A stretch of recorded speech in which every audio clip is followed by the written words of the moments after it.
For as long as our records go back, humans have been looking to the stars.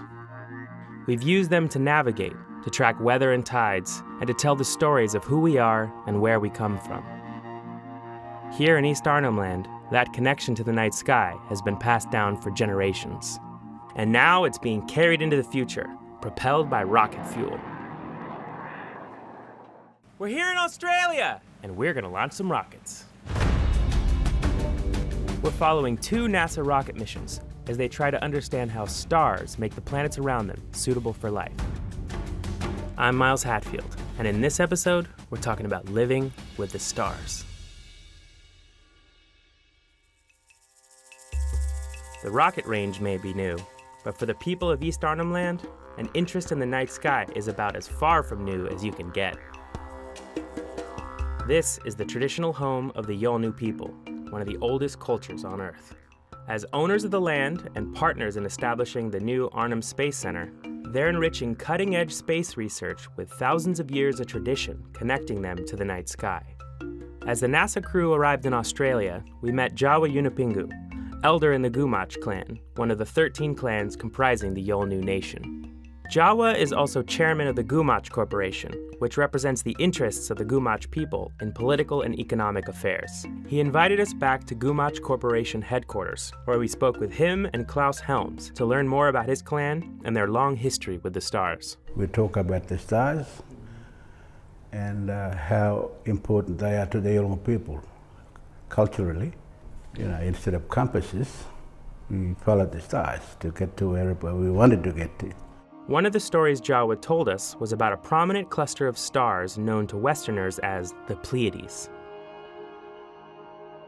Cultures all over the world have stories about the Pleiades, which are often portrayed as siblings.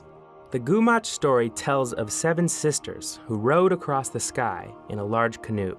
The Gumatj refer to them as Julpan, the Yolngu word for canoe. I think this is kind of the Milky Way, where the stars are. Yeah. And the 7 sisters, we sing that in our song lines of the Julpan, them. This is the canoe, the Julpan. According to the story we were told, the 7 sisters fish and gather food until they reach their home beyond the horizon, where they cook it. The Yolngu say they can sometimes see the smoke from their fires from beyond the horizon.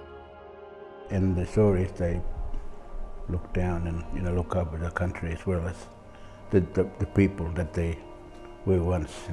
Learning these stories was a critical part of Jawa's upbringing and a tradition he hopes to uphold for the next generation. Whether it's from a painting like this, or it's stories that were handed down from generation, because that's how it happened back in the days.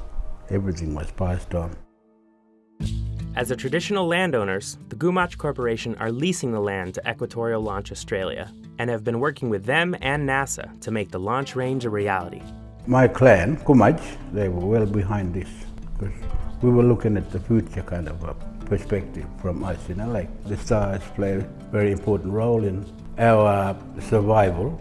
The Gumatj board selected Klaus Helms to join them in 2011, and for the past few years, he's been deeply involved in the project. We had many meetings with NASA people to see if it was even possible. When Scott first got here, we were walking through the bush with the compass, through all those trees, and he was trying to visualise, could it be done? And we just had to assure him that, yeah, we can do it, we'll do it. And the next time he came, it was all cleared. So, that was a sort of like a breather for him to think, oh, God, we've got a site. In a few short days, that site will be put to its first test as it propels a rocket into the night sky for an even clearer view of the stars. But there's one star you can never see at night. I'll give you a hint. Today, it continues to grow our food, light our way, and keep us warm. That's not food. That's right, our sun. Next time, how our sun helps us understand habitable worlds elsewhere in the universe, and how it can mislead us.